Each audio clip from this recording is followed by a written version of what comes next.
So as Adam stated, I am the program manager for the Prosper Health Coverage Program, which is situated in Austin, Texas.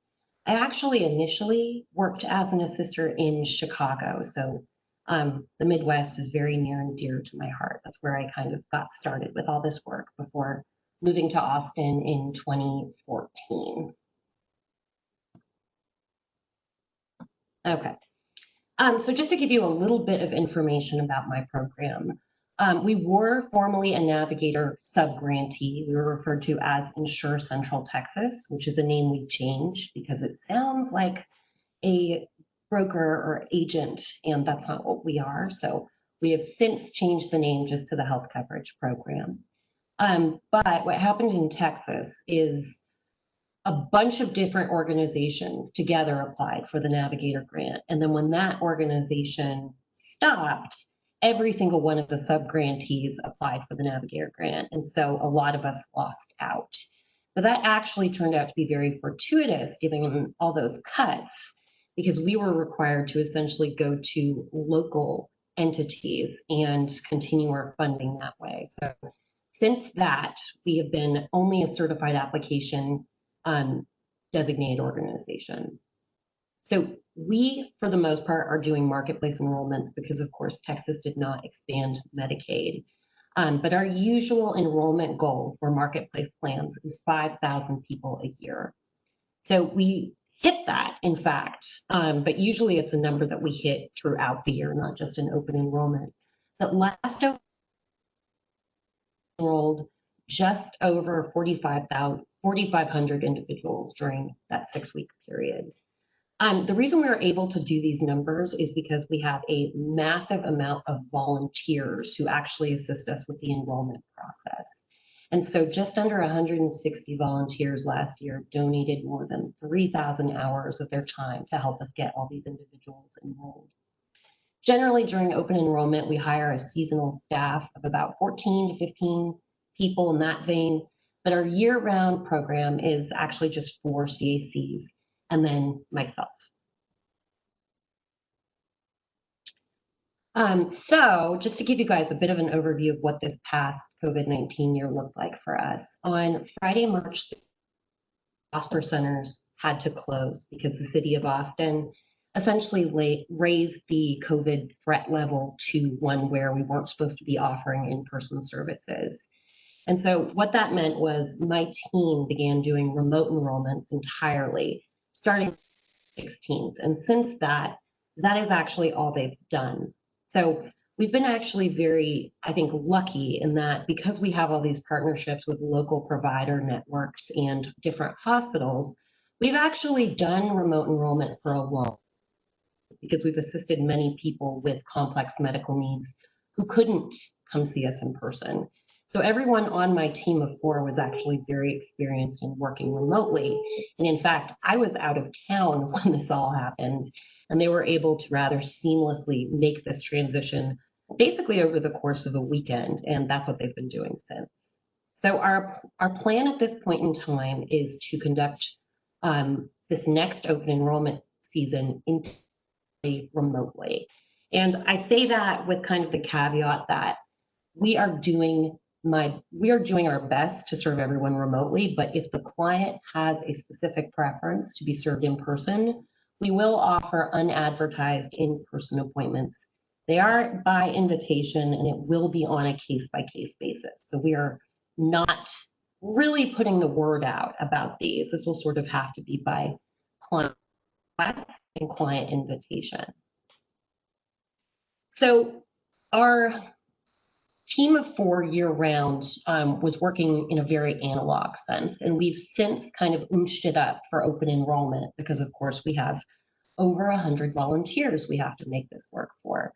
But just to give you guys a sense for how, if you're a relatively small organization, I think this can be done. Each one of our CACs had a laptop, a mouse, and a keyboard if they required it. They also had paper authorization,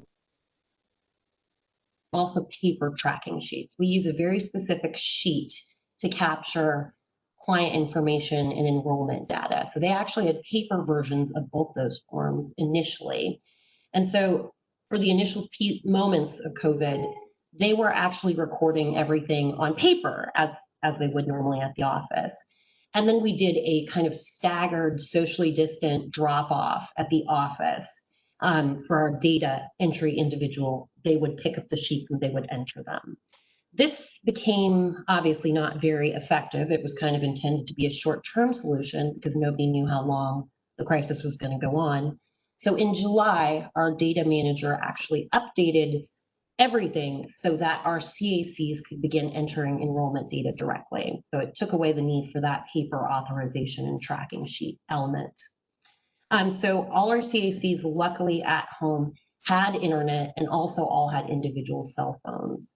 And the way we mitigated their costs with that is that everyone downloaded a Google. So this means that essentially the calls are coming from that number as opposed to your individual cell phone. And they're reimbursed by our company $35 per month for use of that cell phone. So this is just very much our kind of analog setup that worked for this past year. So the things we've kind of learned from this year, especially as we extend, the work of 4 expert people to a group of nearly 200 who need to be doing remote enrollment and who need to be connected, is that take longer. They just do, right? Everything that you would normally show someone who's sitting next to you, you have to explain to the person by phone. They might have questions that you sort of have to reiterate things that they can't see. So the reality that I think it would be helpful for most assisters to start from is if your appointments are normally slated for an hour, I would recommend extending that because worst case scenario, you have more time than you need. And best case scenario, if you need that time, it's there. So we've relied heavily and will continue to rely on very specific pre-appointment asks. We have at this point in time and texted, and we are currently phone banking and making calls to every single one of our last year's open enrollment enrollees, letting them know about our new process and specifically letting them know that there are pieces we need as soon as possible and that they need to work on securing.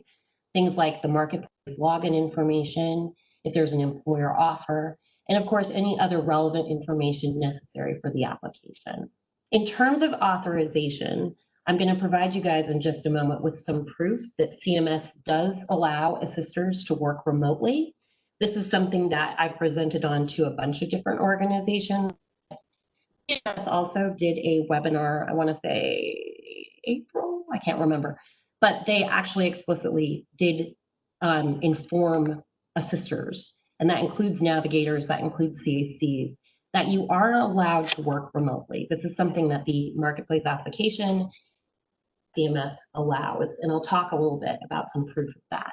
So right now, what you can see is the authorization is something that the CAC can actually sign on behalf of the client. So I'll show you in a moment what that form looks like. And Arianna, actually, I was just going to ask, your voice is choppy sometimes. I'm wondering if maybe cutting off your video would help that. Okay, sorry about that. Yeah, no, I think it's mostly fine, but just want to make sure everybody can hear you. I appreciate it. Stop show. Nope. Should be on the bottom. Where it says video right next to the mute. Uh-huh. Okay, there we go. There we go. It should be which one? Change virtual back, mirror, show myself in floating window. I feel like that's great. Oh, no, all good, Arianna. I actually just changed it for you. Thank you, Michael. I'm so sorry. Oh, no worries. God. Technology, eh? Okay, how do I move this now? Okay, is that better? Well, you guys will. That looks good, yes, and it sounds good too. I'm so sorry about that. Technology. Okay, so the application itself, and I'm going to provide with you guys a lot of different materials that we have built for our volunteers when it comes to the application, because we actually have a walkthrough So in theory, if you're a newer CAC or navigator, you could actually have this open just as a way to have those questions there, but also have a little bit of an explanation side by side. But essentially the short answer here is, I think for the most part, it makes the most sense to have the CAC complete the application, asking the clients the application questions. We so far have not had clients with the technological know-how, but neither have we had clients with the need to do this by video, where sharing screens is necessary. So we will possess that capability for this next season, but we have never had this request. And I think it's actually something that can get in the way for a lot of our clients. When it comes to enrollment and you're working remotely, I think the most important pivot is ensuring that clients understand what marketplace plans have in common, ensuring that people understand there's a kind of threshold in terms of guarantees for those plans. And to cope with this, we created a bunch of different tools that could specifically provide clients with education and could also compare the different plans in our immediate area. And I'm going to show you guys some examples of those later on. Obviously, those examples are not going to be helpful to you guys because they have to do with Central Texas. But the idea here is to share the format and kind of the design of this. And these are all something that I'm happy to give you guys the template for, and you guys can use it yourselves.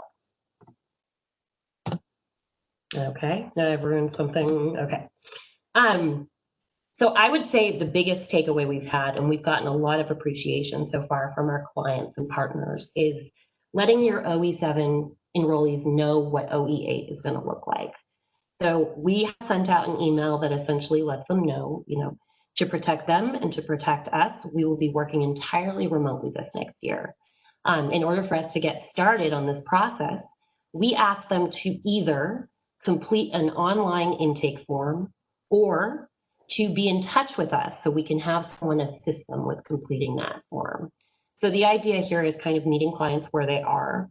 And again, if they want to do it themselves, they can. But if they need help or have questions, that option is also available.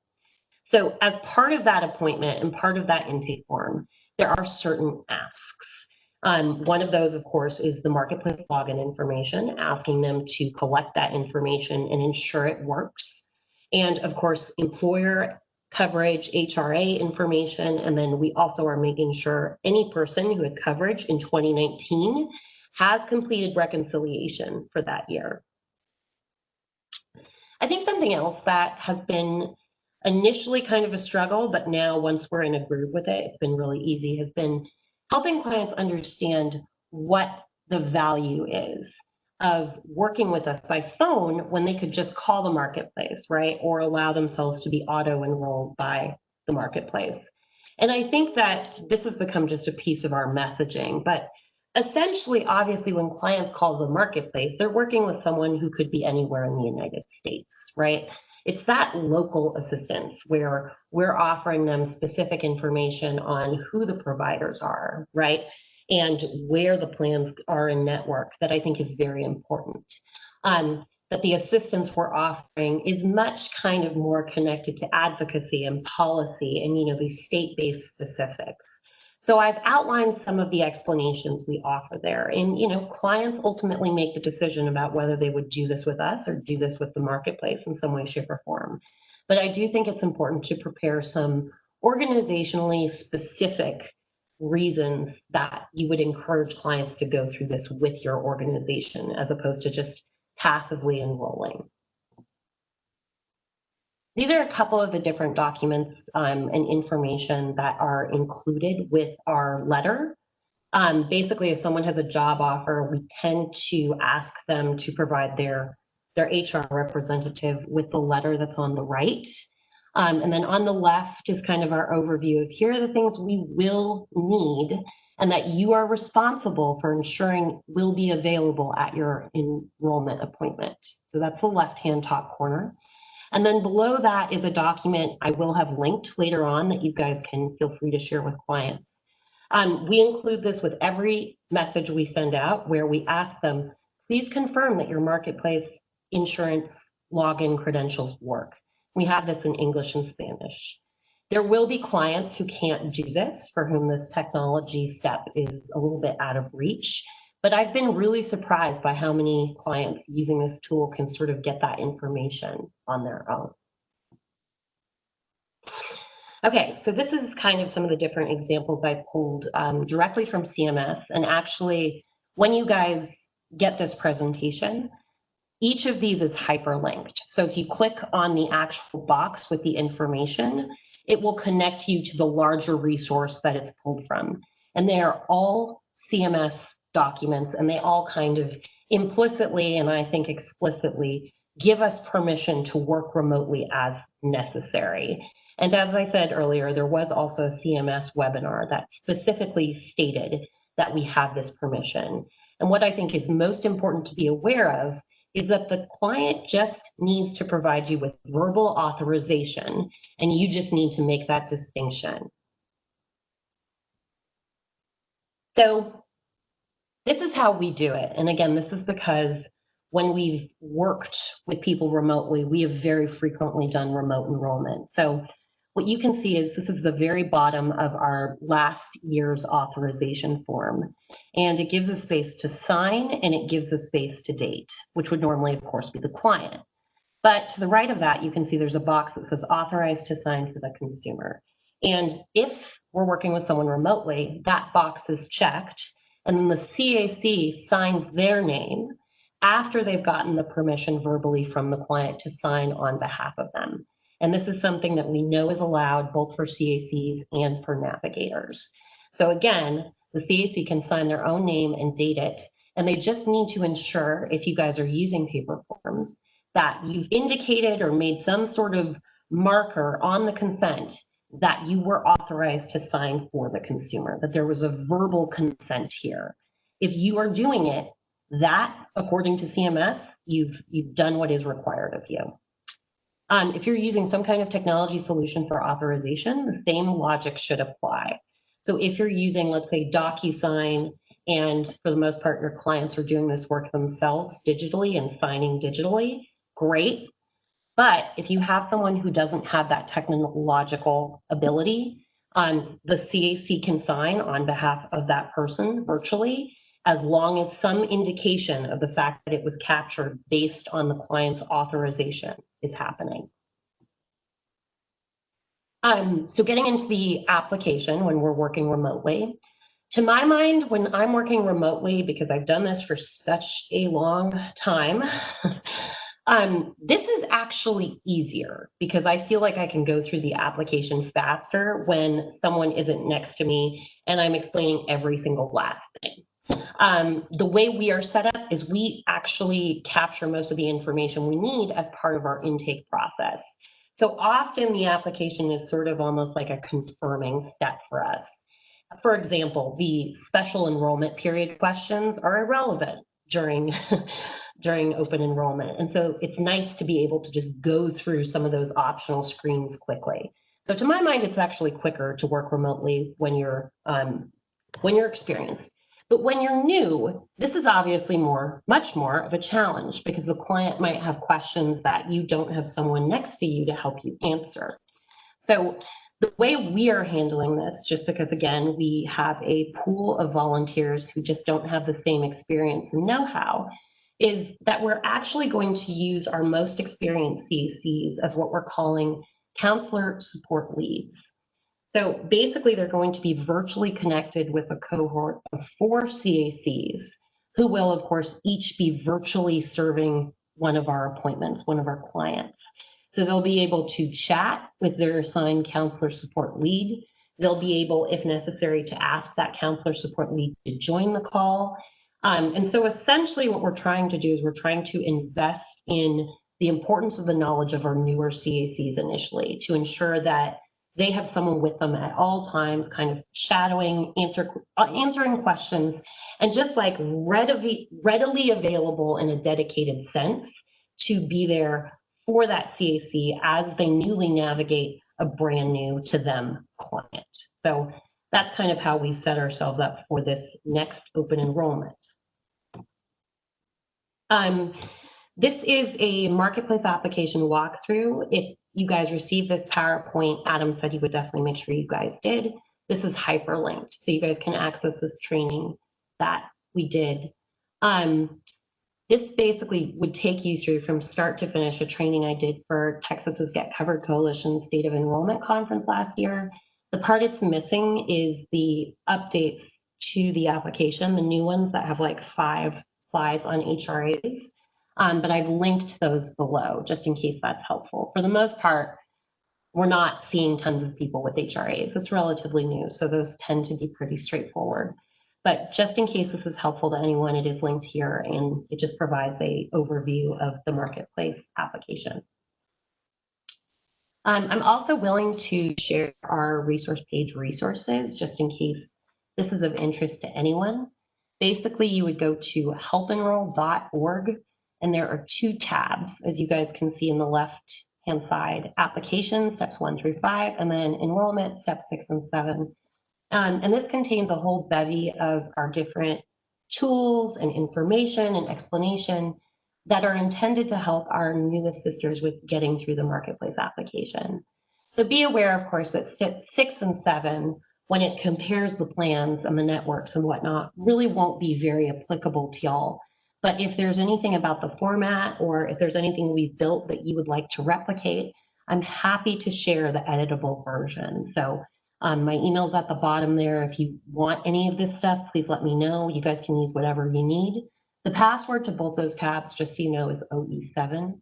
Be aware right now what's up is last year's information, but late October, this will all get updated, and then the password will be capital OE8 for Open Enrollment 8. To my mind, again, the most challenging part of the plan selection piece is going to be building these kind of local documents that overview what the marketplace network in your area looks like. We've always done this because it's exceedingly helpful for CACs, but it's now proven to be even more helpful for clients, because the client can't see what you're explaining very often. And so being able to provide them with something that gives an overview of what you've discussed has proven very essential to us. So I think that if you guys do wind up going through another state of enrollment training I did last year, which is how to keep plan selection short and sweet, what I've always emphasized when I'm helping clients navigate our plan options, and we right now have 55 plan options, is ensuring that they understand from the get-go that marketplace plans have this threshold in terms of what they're required to coverage. They must cover the same things, right? People are always like, oh, what's the plan that's best for people living with HIV? That's not a thing. Marketplace plans must cover HIV medications, right? It just comes down to the specifics of what your need is. So the biggest distinction that I always recommend is that we emphasize for clients the big difference between the plans is cash flow and network. And then helping them understand that, I think, tends to really help you quickly narrow down those plan options. And when I say cash flow, I mean, of course, what they're paying per month sort of versus what they're paying for care, right? So how does that look? Do you want to pay more up front? Do you want to pay more later? And I think that's been a very helpful way of explaining the distinction between like a bronze or a silver plan for a lot of our clients. And again, that state of enrollment training, if you guys have any interest in terms of plan selection, is linked there. It is specific to my area, but I think the education piece could be useful. This is an example of a tool we build for assisters and CACs. Again, this is specific to Central Texas. It wouldn't apply to you guys. But basically, if you see the left-hand side, we've overviewed the 4 different companies that we have in the Central Texas area. So Ambetter, Oscar, Sendero, Blue Cross Blue Shield. And we've sort of given them a little side-by-side cheat sheet for each plans, reminding them of important things connected to emergency room coverage, right? In our area, the plans tend to not offer out-of-network coverage. So we very much stress the fact that emergency room treatment, right, is required by law to be covered by plans, because it's a big part of our advocacy. But you can see we list out the Austin area hospitals, And then in the bottom right-hand corner, we've sort of located our large providers and indicated which companies are in network with which plans, which providers. Again, this is not going to apply to you guys, but I think that this has been very successful for us as a tool to format. And so I would highly recommend, particularly in this season, investing a little time in building this type of resource. This is an even more detailed resource that kind of compares the plans side to side. I don't know about any of you, but the updates to the application and the shopping tools that happened a couple years ago, I found not helpful at all. And most of my experienced CACs felt the same way. So we built out different ways that you can compare the plans, and this is one of them. Again, I do want to reiterate, this is specific to our local network. But what it does, and this is for the 2020 silver plans with the 05 cost sharing reduction, so at that 87% cost sharing, it kind of puts the deductible, the out-of-pocket max, the primary copay, et cetera, et cetera. I put these together every year for my organization, and I will acknowledge they are a pain in the butt to put together, but it really means you take, let's say, 4 hours to put these together, because you will have to put together 4 different versions for the silver plans, right? And it will help your CACs the entire season. Like, it is worth it, simply because the shopping tool is not great. And it also gives you something to send the client if the client wants to take a look and kind of compare these things in a straightforward way. So highly recommend. You guys are welcome, of course, to this format. But of course, again, this is for Texas. This is also an overview of the bronze and catastrophic plans. And I think that, you know, this kind of shakes out however you prefer to deal with it. But for us, the person who's looking at a bronze or catastrophic plan, you know, is probably expecting to not have a medical need. They're probably just hoping that something terrible doesn't happen. But what is important to us is ensuring that they are aware what pre-deductible services are covered by a copay. So you can see in the right-hand column, sometimes we help someone pick a bronze plan, but sort of strategically ensure that they're picking a bronze plan that may cost a couple dollars more per month. Hey, but with this one, you can go to your primary care doctor for $25, right? So this has been a really useful tool as well when it comes to kind of streamlining what the differences are between the tons and tons of different bronze and catastrophic plans, just like that silver tool.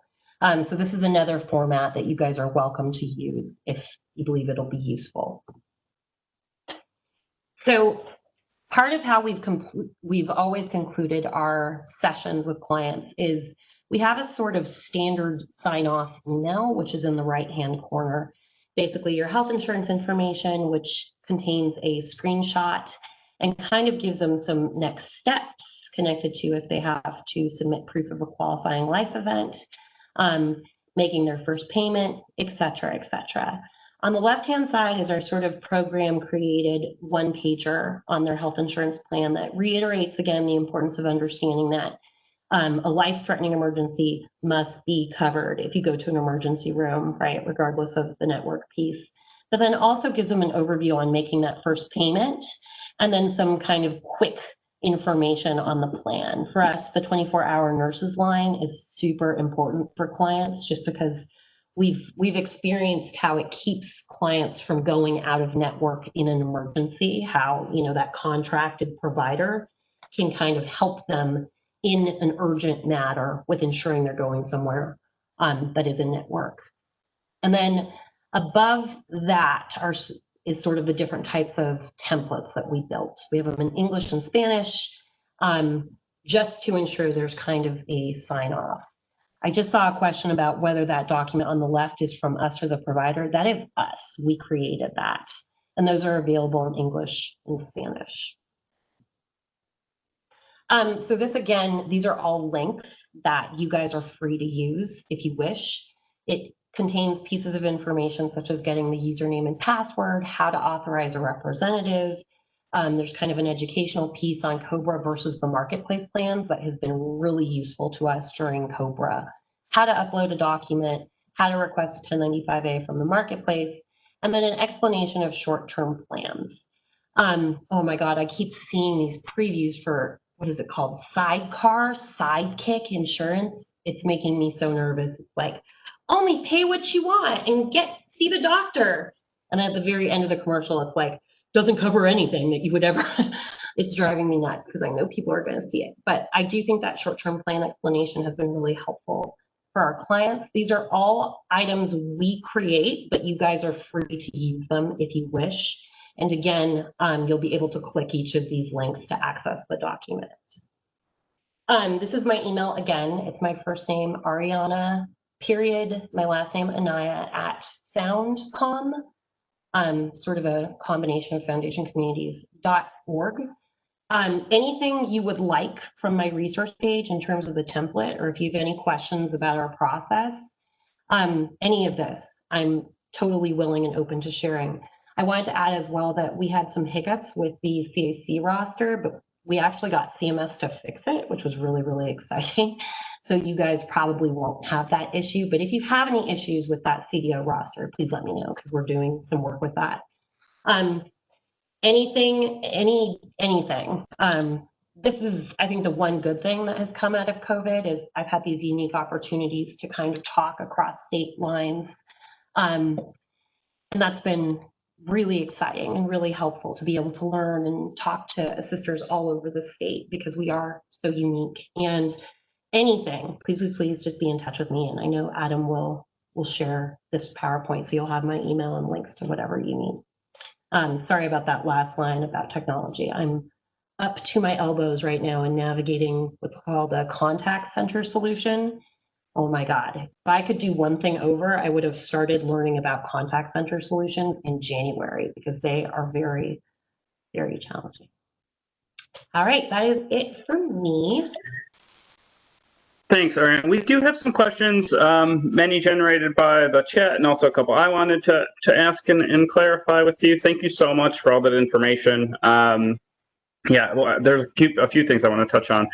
But people, I think, just want to reiterate about the permission and how CACs can help people over the phone. I'm going to just say something about our experience as Navigator organization, and that we had permission to help people over the phone, I would say, going back 2-3 years now. And I know that CACs have had, I believe they've had that as well, but also just with the pandemic, it was kind of re-emphasized. But the question is, they wanted to clarify, do we have permission to do the marketplace application with them, or do we have to have a three-way call with the call center?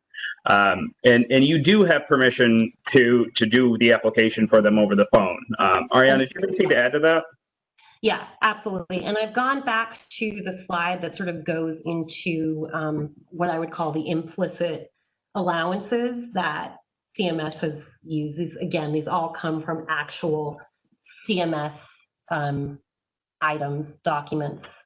And if you click on that first record of authorization, you'll see that it really deeply goes into how to capture that consent remotely. And it in no way, shape, or form implies that you need to have a marketplace rep on the line with you. So we also long ago got this permission specifically from CMS, but the response in retrospect kind of did suggest to me, oh, we've always been able to do this. We just didn't understand that necessarily. So you guys are 100% good to do this as long as when you are signing authorization or completing authorization, however you guys choose to do that in this brave new world, there's some way to indicate it was captured verbally from the client. And again, make sure your CACs sign their own names. Do not sign the name of the client. That is weird.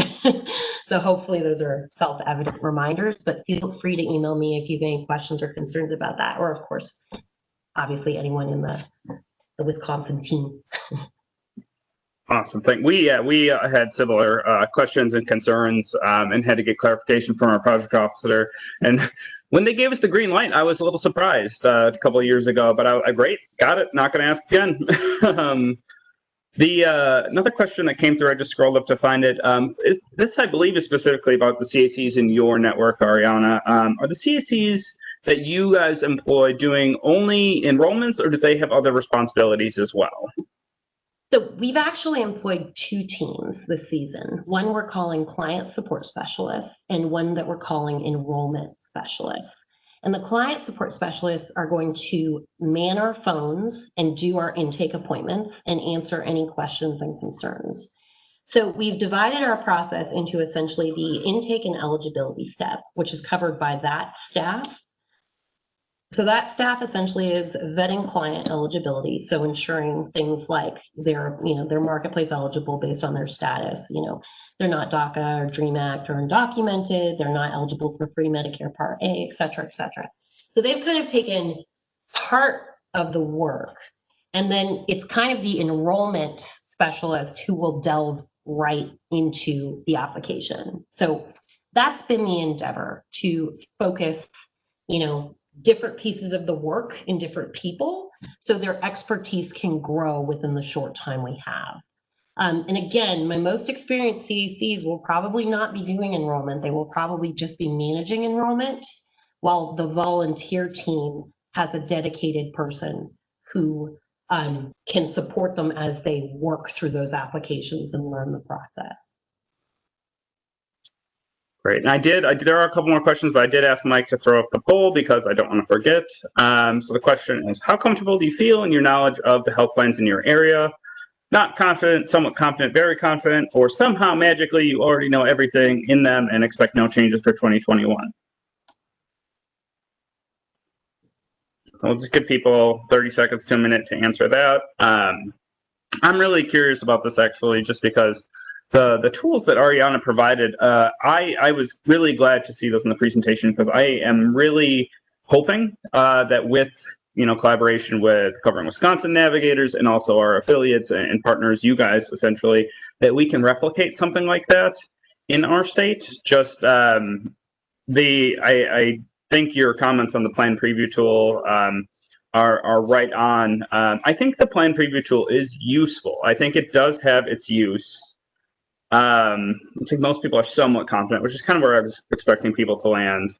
But I think some of the things that are missing that Arianna, you highlighted, I think the plan preview tool is great and it helps you narrow things down, but it's missing all of the details from the summary of benefits.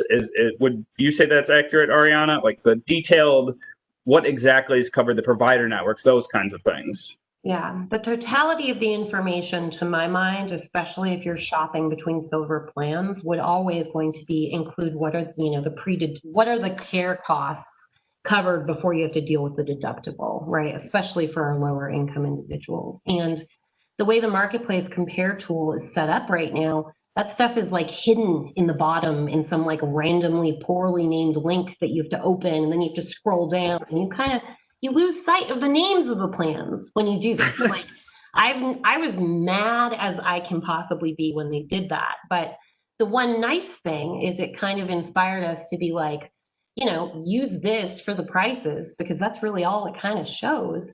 And then have an accompanying reference that you can look at and the client can look at that gets into the more important nitty-gritty side by side. Because ultimately the marketplace shopping tool only looks at 3 plans at a time. That is kind of, to an extent, going to make this take longer. It doesn't allow you to view the options as a totality. So that, to my mind, is another reason for building the spreadsheet. And again, I will tell you that building the spreadsheet is a massive pain the first time, but it definitely gets easier with time. And I'm sure there's someone on your team who's very like supercilious and loves, someone who's very type A and loves to do it. So assign it to that person. Just basically go through each plan and capture that information. Spreadsheet people, you know who you are. We'll be reaching out for sure.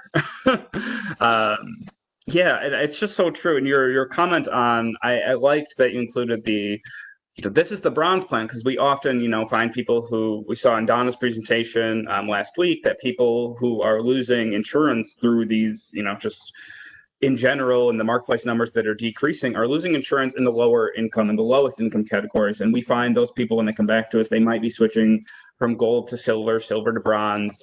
But there may be specific reasons to do that. So when you see a plan that's, okay, this person, doesn't really have much money and they don't want, all the bells and whistles, but they do want to see their primary care doctor. If you find a bronze plan, maybe it's $0 even after the tax credit, but they can see their primary care doctor for $25. That might be really important to them. Yeah, we actually, the catastrophic bronze plan tool was one of the first I ever built. I actually built those plan comparison tools connected to a funder's request and then was like, damn, this is useful. I'm going to share this. But the bronze and silver, the bronze catastrophic plan comparison tool came from the fact that every year I would see clients who just at random pick the least expensive bronze because it was the Yeah. first thing listed. And then I would review the plans and I'd be like, oh my God, if this client had like picked the next least expensive, which sometimes was still a free plan, they would have had access to their primary care physician for a set copay.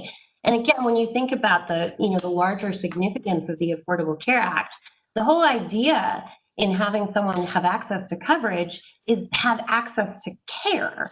And a $25 copay to visit my doctor versus having to pay upwards of $100 because I don't have that, in theory, that could save someone's life financially and medically. Like that's a big difference. And sometimes I think the attitude is like, well, a bronze plan is just a nonsense plan.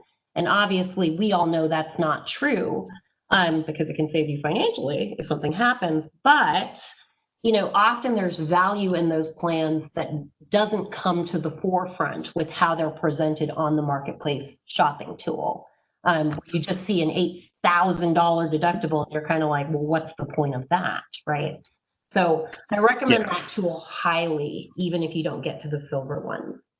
Yeah, and everything you said, exactly the same thing is true, talking about medications as well. So if you have a bronze plan and you're looking at it and, it's really expensive and they don't get, all of the care we might want to see in a plan, but they can get their medications for $15 instead of $300, that could be life-saving. A couple more questions came in, Arianna. Are clients looking at the resources you developed when you're doing a phone-based appointment? Are you mailing them in advance, or how are they getting these resources? I would say it depends on the client. And I think there's a reality, which is, to my mind, we sort of understand clients as basic. That sounds so bad, but the reason we say that is because our tax program calls returns either basic or advanced. So I'm not trying to place an evaluative judgment in any way, shape, or form. It's just how we kind of categorize it. But I would say that generally speaking, clients who have technology challenges, right, or clients who wouldn't be able to access something on a computer fall into our they need more advanced accommodations. And for those clients, obviously sharing our screens or sending them, a link to a document may be less useful. So it kind of tends to come down to what is useful. We've previously sort of texted people different options or sent things to their children or advise them, how would you be able to access this document? So I think what it comes down to is ensuring there's some kind of intentional plan. Whereas, if I'm working with a 26-year-old ex-software designer, I can send him a document like that and say, hey, look at this and tell me what you think. I think it depends on the client. I always say don't give them more than they need, because that's what health insurance does, right? They overwhelm you with the information, the bureaucracy, and it makes it just impossible to make a decision. So I always recommend, there are plenty of clients who don't need that, right? There are plenty of clients who say, what you just described to me about the silver plan looks good. Put me in the least expensive silver plan that lets me go to this hospital and this doctor. And if that's what they want, do that. They don't necessarily have to get into the weeds of every single one of these unless it's relevant to them. So I think that would be my biggest recommendation, is always kind of meeting the client where they are in terms of the education piece, and just simply not overwhelming them with all the things, like kind of tailoring what they are getting to what they ask, and then how they get it, right, to what it is that they can specifically access. We're actually this year going to build a resource page that is for clients, just in case they're not great at emailing. But again, if they're not great at emailing, I don't know how accessible a resource page online is going to be, but we'll see, right? And we follow up. We sometimes, give them information to write down themselves. You're comparing this plan to this plan. This one costs this much, that one costs that much. Sleep on it and be back in touch with us. So it really does come down to what is going to work for the client. We will kind of do it all. We do not tend to mail things. It's just not been how we operate for whatever reason. But again, we'll kind of go as techno savvy, but also as analog as the client needs. Yeah, and I think that covers there was the first half of that question. Do you think screen sharing technology like Zoom for those who have access would ease some of the burdens? You talked about somebody needing to shorten and remote appointments. So I think you covered that, is that, you kind of meet them where they are. If they're technologically savvy, you can do that. The warning that's come through from CMS about Zoom and other things is just make sure that you're technically, the rule is you're not supposed to have video on. You can do screen sharing, but I would say that the spirit of the rule is more, make sure you're in a secure location. It's the same as always. You're sharing PII. You're looking at protected information. Don't do that with your roommate behind you or anything. Be in as safe a location technologically and information wise as you possibly can be. Yeah, I think that's right. I think I would recommend as well. I've done remote enrollment the entire time I've done this. I've been the liaison to our complex medical needs clients, so people who are like in the ICU, people, So I've done remote enrollment always. I have never had a client insist on a screen share ever. It is definitely, it's a wonderful luxury. It's definitely a fabulous thing that technology lets us have. I'm always concerned about when those things actually become barriers to access. And to my mind, it is sometimes just overkill. It's kind of like if you guys design job descriptions, like what are the must-haves versus the nice-to-haves? To me, the screen share is a nice-to-have. If a client wants it, we will give it. We've never needed it. And I think that's important because I think too many people get hung up on that piece. And I would have it available, but I would sort of reserve it for specific individuals who can benefit, which is not most of the people we serve. Yeah, I definitely agree with that. And I just want to kind of clarify and build on something you were saying. I was going to say it for the end, but you kind of set it up really nicely. Just a reminder for our new folks, you're not picking a plan for somebody. So if they come in and say, give me the plan you think is best, you're not doing that. But what Arianna, I think, was building to really nicely is that there are a lot of questions you can ask or things that you will find and identify very quickly when you're working with a consumer that you can see are the most important things to them. And you're using that information. So it's, I need to see this doctor. I have this condition and I need to make sure this medication is covered. This is my price range. And you're able to use those to kind of triangulate on, maybe narrowing it down to 3 options that cover those things and presenting them with those instead of trying to walk through 26 plans over the phone with somebody just verbally, because that that 23 of them won't work, because that's what the marketplace does. They're going to start with the lowest premium and start working their way up, and it's overwhelming and it's a lot more than they actually need. Yes, and I think that speaks to a lot of, I think, the approach that, again, hope you guys will have access to this training. If you're brand new, I think this could be helpful. Feel free to email me if you have questions about it. But again, what a rep is doing is reading information one at a time, and that's not a helpful way to go.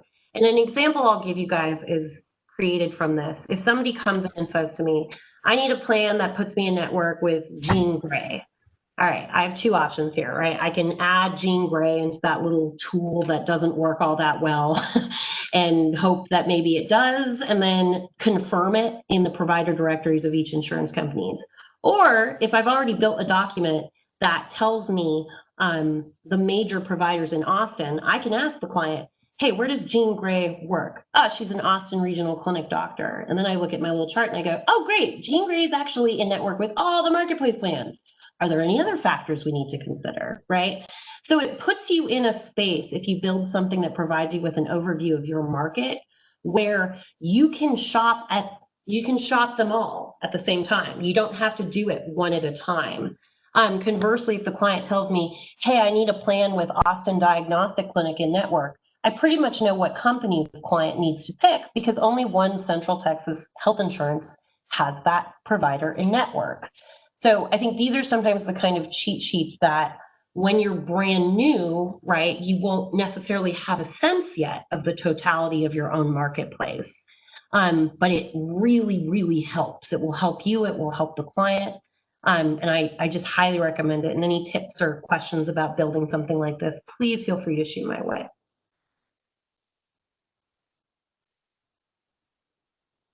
Questions at the end, but we'll transition to Lourdes now and start building on this with some best practices for doing this work. As I said before, Lourdes has been doing remote appointments for a number of years, and I think that her experience with kind of the hands-on what this looks like will be really valuable for everybody. Lourdes, you still there? Yes, I am. Good morning, everyone. All right, I will do the slides. Good morning. And then I will keep monitoring chat for questions and we'll hold them for the end. All right. Thank you, Adam. So I hope everyone is enjoying the last day of this great conference, great information. Thank you, Arianna.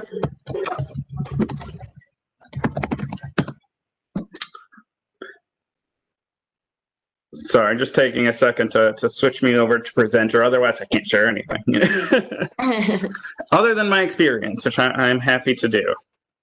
There we go. Okay, well, I start with my introduction. My name is Lourdes Godinez. I am here in Madison. I work mainly for Centro Hispano with partnership with Covering Wisconsin. I've been doing this work for about 4 years now, and I've been doing remotely assistance for a while now, for about 3 years now. I find, can you go to the next slide, Adam, please? I found that remotely assistance was mainly needed in our community because of several reasons. One of them was, can we go to the next slide, Adam? Okay, thank you. So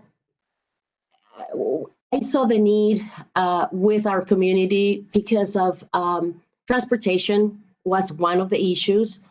Sometimes people do not have a car, so then, you know, transportation one of the needs for it. Babysitting, childcare. Most of my clients, well, I don't want to say everyone, but most of my clients have children, so that the babysitting, like who is going to take care of the kids, and sometimes dealing with enrollment and having the kids around was complicated. So they say, you know, can we do it from home? Weather condition, you know, snow, you know, our city or Madison, the weather can get really tough sometimes, especially when open enrollment is happening. Legal driving permit with our immigrant community. Some of the parents do not have their permit to drive or license, so it gets complicated. I remember having a mother coming from Lake Geneva because she didn't have anyone to help her there with the Spanish speaking process. So she said, you know, I'm going to drive all the way. I don't have my license. So I said, you know, don't worry about it. We can do this by phone if you feel comfortable. So that's how I started doing this work. Discomfort, asking for help, that comes to that the client sometimes don't feel comfortable in going to places, and they just say, you know, I just want to do it over the phone. So we started doing that because of that reason. Can we go to the next slide, please? Okay, schedule ability. So sometimes people cannot take time off from work because normally they work from Monday to Friday, and they say, can we do it during our lunch break? More happy to do so. So we manage times between their breaks and lunches, or even after their work, to do it remotely. So that came up to be very, very effective. Environment. Well, the environment, I will say that it will help us if you don't drive, then the environment, the pollution, we will save that as well. Gas money, well, that is obvious. People don't have to spend money when driving, and other things as people that have a disability, like they not able to come to work to Centro in this case because of that reason, because they have a disability. Can we go to the next slide, Adam? Okay, so the best practices for remote assistance are, one of the things that I always recommend is, or I would suggest, is asking people, how comfortable they feel with emails.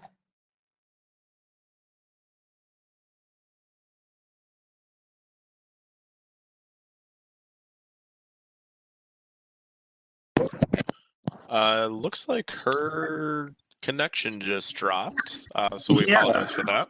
Yeah, I was going to say, I couldn't check that very quickly because I'm in the slide sharing view.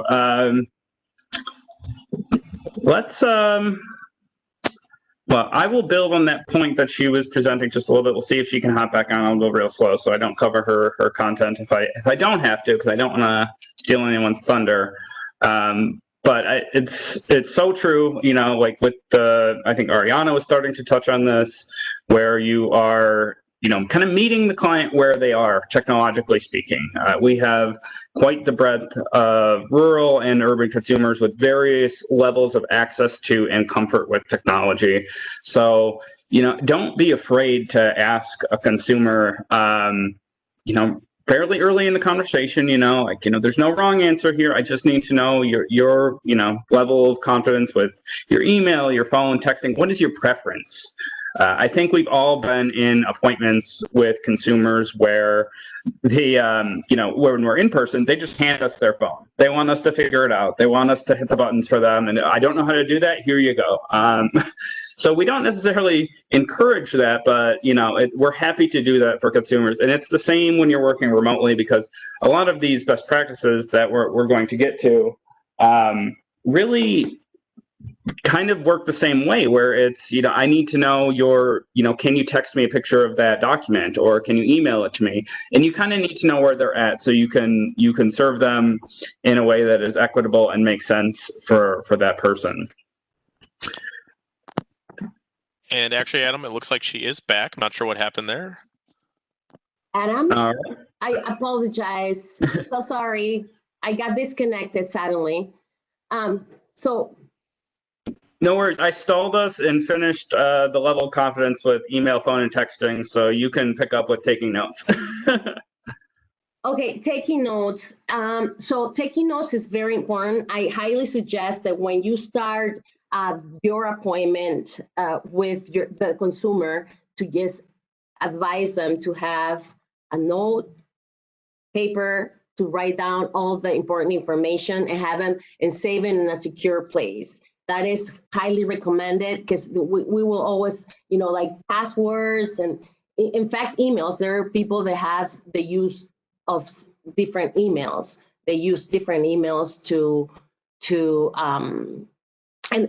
in general. Okay. And another thing is to send info via text. Sometimes when people, hello? Mike, did we lose her again? Yeah, unfortunately, it looks like she might be having some internet issues. Well, I will just do what I did before, and we will press forward. I'm not interested, as everybody who knows me knows, in wasting anybody's time. So we'll let her take back over as soon as she can join again. So taking notes, obviously, and that goes for both you and the consumer. If they're taking notes, they're more likely to remember the things you're saying, especially if you're doing them over the phone. So just kind of advising them to be active in the process, I think is a good idea, because then they're more likely to absorb the things. They're more likely to remember those key pieces of information about plans. Sending info via text. This I really can't emphasize enough, because this honestly this has helped in an in-person appointment in addition to a remote appointment. But if somebody sends you a picture, you know, they need to upload their driver's license or some other documentation. If you have that in front of you, you know, you'll probably have their name and their address, their birth date, and the level to which this helps us avoid misinterpreting things and misspelling things, and offering assistance that seems overly complicated, you know, or that draining aspect of repeating things and having miscommunications. It really avoids that if you could do text or email and get some of that information that way. Plus, then, you know, you have the documents to upload for that consumer. We talked about this one earlier, video calls for some consumers who prefer it.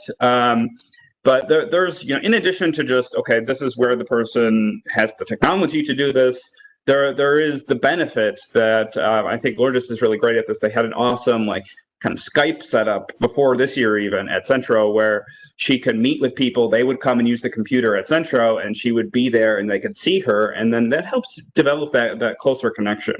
I know navigators and CACs, we're really spoiled, I would say, with consumer trust. Consumers tend to come in or start conversations immediately ready to tell us all of their issues, their health insurance issues, their passwords, their personally identifiable information, and we're spoiled that way. So it's really to our advantage that we're able to do that, and to reinforce that, having a video call, if you can. If you can't, you can't. But to let that consumer feel that closer connection, to make eye contact. Honestly, just the body language cues can be really valuable. But the flip side of that is some consumers prefer only phone calls, and that's even, you know, we have many people today that prefer only text, and, you know, only text me. But there's also plenty of people tending to be in the older populations who only prefer phone calls, who only want to talk on the phone, or for the reasons that Lourdes talked about before, with physical, mental disabilities. They might not want to leave. Maybe, I think I saw agoraphobia on the slide. They just don't necessarily want to have an in-person meeting, and they only want to do a phone call. So do meet them where they're at. Do the phone call. Is Lourdes back yet, or should I keep going? She is not back yet. I am assuming that she is having some internet issues at home. I sent her another invite, but it does not look like she is in the attendance either. So I would go ahead and continue. Otherwise, we will probably have to get in contact with her and see about recording that at a separate date. Sounds good. Thanks, Mike. I will keep going. Teaching clients how to, I'm going to move this so I can actually see the whole slide. Teaching clients to use their iPhone, smartphone for email purposes. This goes back to what I was saying, where, you know, consumers are handing us their phone. If it's something, you know, if it's a phone you're familiar with, or you're just good at smartphones general from your work or your personal life, teaching them how to do those things, learning to walk them through those can be really valuable, because we know with, you know, it's My Access, you could scan documents right through that, or just being able to email you an attachment. It's an important step, and honestly, with needing verification and things like that, it's going to save everybody time if you can figure it out then and not have to do a separate appointment. Setting up three-way calls is super valuable. We touched on this a little bit, kind of in the inverse, where we talked about, you know, you don't have to do that with the marketplace. And honestly, if you can avoid it with the marketplace, I tend to, because the marketplace reps tend to read the application like a script, and they're not as helpful. But you do want to be able to be there for a consumer and do a three-way call when working with other agencies. For example, these represent the health plans in this area: Quartz, Dean, Group Health Cooperative. Or if you're working with the Capital Consortium, which is our IM agency here, the consumers often want us to stay on the calls with them. They're afraid that they're going to say something wrong. You know, they know the information, but they don't know it the way we know it. You know, they know the okay, it looks like I just got a message. Lily's having her building is having connectivity issues, but I will go ahead and keep going. Just because we don't have a ton of time, I won't add her on speakerphone, but if she can rejoin us, that would be fantastic. But yeah, three-way calls are super valuable. I think when we're working with a consumer who has any additional, like if there's any follow-up, so if you're doing an IM case or Badger Care, you're going to want an IM worker. We've discussed this many a time. The Access application, I think it's great. Some other people disagree, but I worked on it internally for a long time, so that's my opinion. But it's often better to call up your IM worker and get an answer immediately and walk through things, especially if it's complicated, because then you can get a supervisor on the phone and really walk through things. And that really pivotal question that I always tell people is, what are you seeing on your end?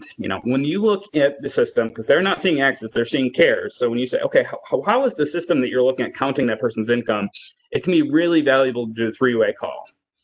And that goes, when honestly, if you're verifying a provider network, so you're calling a health plans like Quartz, Dean, or GHC, or if they have, past medical bills, and you want to say, hey, I need to check, is this in collections, or, can you please put a hold on that while we do the financial assistance application? It can be really valuable to do a three-way call, and you might find yourself doing a lot of them. To the last thing I said, actually, is the next bullet point here, downloading financial assistance forms to help consumer filling them out. So I think what we're just getting at here is it's great to have a financial assistance form. So, your charity care, your community care, whatever the hospital provider you're working with is calling it, having those forms, if you're working with people handy, I think, honestly, I would say it might even be close to like 1 in 10 or 2 in 10 consumers I work with have some kind of past medical bills or some kind of past medical debt they come to us with. So having those financial assistance forms handy, so you can fill them out and get the information from the consumer, because a lot of the information, with the exception of maybe some bank statements and things like that, is going to be things you've probably talked about in a health insurance application. So having those handy so you can walk someone through those will probably save time. Again, if you can do this all in one appointment instead of 2 or 3, the consumer is going to feel so much better that it's done, and it's just that much more efficient. Okay, building on that, other commonly used forms, having those handy, like Covering Wisconsin how-to sheets. There's really great ones on remote enrollment assistance, but also ones for the consumers that talk about, okay, Badger Care, what's covered, different health plans, the account assistance sheet. I think we're making that fillable, so we'll have that ready for open enrollment. And just having those handy, whether you're going to send them to a consumer afterwards or email them to them, you just want everything kind of housed in a single location that you can access, and that again, you're not saving any of the consumer information, you're getting rid of that, but that when you start the appointment, you know where everything is, and you can have those handy and at your fingertips. When a consumer receives documents related to health insurance, always ask them to send you a picture. This is pretty big, because in person, what happens, many of you know this, when we do a consumer appointment, we'll have a consumer just kind of dump their mail in front of us, which is fine because we know what we're looking for. But to them, that represents an overwhelming stack of documents that they haven't even been able to touch or think about because it's so stressful. So the fact that we're able to do that, it just takes so much off of the consumer's shoulders and off of their plate that we can walk through those and just look immediately, oh, yep, here's page 3. This is what I was looking for. This is how they counted your income. So kind of learning those, I believe there might even be templates on the DHS site where you can kind of familiarize yourself with them if you're not. But getting kind of pictures of those key pages where you can say, yeah, this is how they counted your income. Or, oh, what's the reason on the first page that says you're ineligible? Oh, yeah, we can fix that. So you'll definitely want them to at least have those in front of them, I would say. And then you can kind of walk them through exactly what you need. Because let's be honest, 85% of the pages aren't going to be useful to you, but those key ones are going to be incredibly useful in resolving certain issues for somebody's health insurance. Non-tech savvy clients can receive help from a family member or friend that could be present. Oftentimes, I see this a lot. Adult children are often there helping their parents, or vice versa. We have adult parents helping adult children oftentimes enough. But I would say the only warning I would have on that is just make sure the person, with technology, maybe a minor could be helpful, but just in general, my policy has always been not a minor. You just want somebody who really understands what's going on, the stakes, and is there kind of, if maybe they're on the health insurance application and they have that kind of stake in it. But if they're really, if they're really struggling, and they call their partner from the other room to help them send a document, that's fine. Moving forward, so there are definitely advantages for a client being home. These are nice in contrast to in-person appointments. Okay, we are at time. I will walk through this super fast. The advantage of a client being at home, they do have quicker access to documents, so they don't need to run home and get anything. It's easier to enroll returning consumers who have their marketplace info.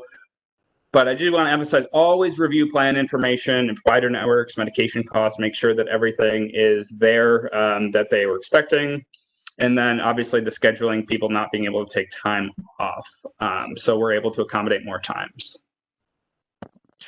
And then actually, Adam, we do have two questions here that are actually pretty related. So the first one is, I do not want to use my personal cell phone, but I see the value in texting. Are Google phone formats HIPAA compliant? And then the second one is, wouldn't sending info like names, address, and phone numbers via text be a HIPAA violation, especially if you were working as an employee of a health center or and the individual you're assisting is also a clinic patient? Texts don't seem like a very secure way to communicate confidential info. I will verify some of that just because I do want to make sure that obviously we want to make sure everything's HIPAA compliant at all times. You don't want to use your personal phone. Don't do that. I wouldn't know the answer to the Google phone format question. If your phone is part of a secured network, and remember always to be deleting things, so you're not hanging on to any PII ever, then you should be fine. That's always been my understanding, is that just you're getting it, you're downloading it, you're using it, and then deleting every trace of it is the way to go. But again, you want to make sure you're using a professional phone, part of a secured network, and not doing anything with your personal phone or a phone that you suspect is unsecured in any way. Same thing with emails. I mean, if your organization can do encrypted email, great. That's where you want to be. But just remember, you want to make sure it's coming from a safe email address to a safe email address, and you're not being sloppy or lazy with deleting things or storing any information that you shouldn't be. I was going to add, Adam, really quickly. We used WhatsApp with a couple of clients that is apparently secure and encrypted. I'm not necessarily, but yeah, I agree that using text is not optimal, but depending on what it contains, right, it may be okay. But WhatsApp is how we have gotten secure information. I wanted to add as well that the Marketplace application has been doing this super annoying update where when you go through an existing client's application and they've already entered their green card information, it like automatically takes it away, which is very annoying because I've seen that. In theory, yeah. For some reason though, and I've been testing this, it hasn't caused a request for us to re-enter that. It hasn't requested additional information. Now, I don't know if this is a glitch with the cases I've seen, but I just wanted to give you guys that headway. We're just skipping it because those are so sensitive and we don't want anyone texting a copy of like their LPR card. But so far, if that information has already been entered, they not entering it again hasn't triggered a upload request. That's awesome. We saw a lot of that last year. Mike threw up the last question there. And then the other thing, since this is the same link, I'm also going to throw into the chat my I thought we were going to 10:30 for some reason. That's probably on me. I'm going to throw in my email for office hours requests for questions for the end of the week, and I think we'll get a lot more of those answered. All right. Give people a minute to answer that. And then just as a follow-up, one of our Navigators affiliates sent a nice message. You definitely follow up with the consumer after the appointment and send them, if you filled out the confirmation sheet, send that via email. Looks like most people are doing remote, which I expected. There's people who, the one question I will want to address before we wrap up here, people insist on an in-person appointment. That's on you. You are under no obligation to do them. Only do an in-person appointment at a location with equipment and all the supplies you need to feel secure and healthy in this current pandemic. And just in general, there are certain populations, like I think English is a second language, where body language and just being able to see somebody talk and things like that are really valuable, but it's really on you to decide what your level of risk comfort is and how you want to do that. And just make sure you have all the supplies you need, face shields, gloves, masks, everything you need to be healthy during those times. All right, then we will go ahead and wrap up. Thank you, Arianna, so much. Thank you, Lourdes. I'm sorry you had to fall off. You were doing great. And Mike, what time do we pick back up?